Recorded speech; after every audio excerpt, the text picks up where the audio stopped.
Let's say that the consensus is that our species, we being the higher primates, Homo sapiens, has been on the planet for at least 100,000 years, maybe more.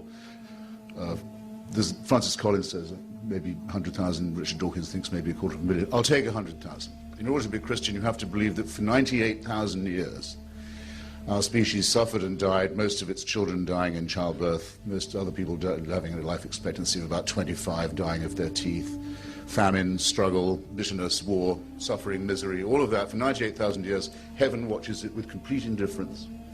And then 2,000 years ago thinks, that's enough of that. It's time to intervene. The best way to do this would be by condemning someone to a human sacrifice somewhere in the less literate parts of the Middle East. Let's appear to the Chinese, for example, where people can read and study evidence and have a civilization. Let's go to the desert and have another revelation there. This is nonsense. It can't be believed by a thinking person. Why am I glad this is the case? To get to the point of the wrongness in the other sense of Christianity. Because I think the teachings of Christianity are immoral.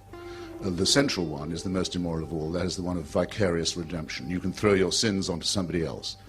Vulgarly known as scapegoating, in fact, or originating as scapegoating in the same area, the same desert. I can pay your debt if I love you.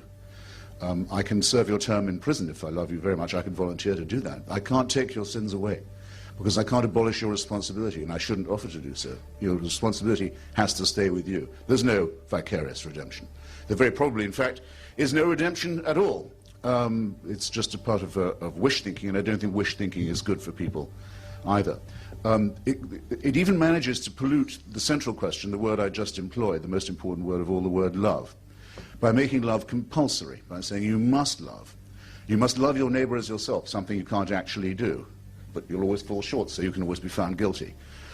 By saying you must love someone who you also must fear, that's to say a supreme being, an eternal father. Someone of whom you must be afraid, but you must love him too. If you fail in this duty, you're again a wretched sinner. This is not mentally or morally or intellectually healthy, and that brings me to the final objection. I'll condense it, Dr. Olaski, which is that this is a totalitarian system.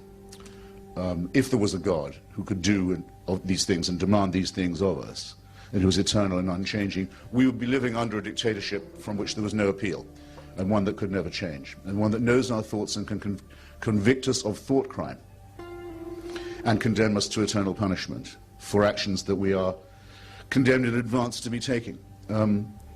All this in the round, and I could say more, it's an excellent thing that there's absolutely no reason to believe any of it to be true.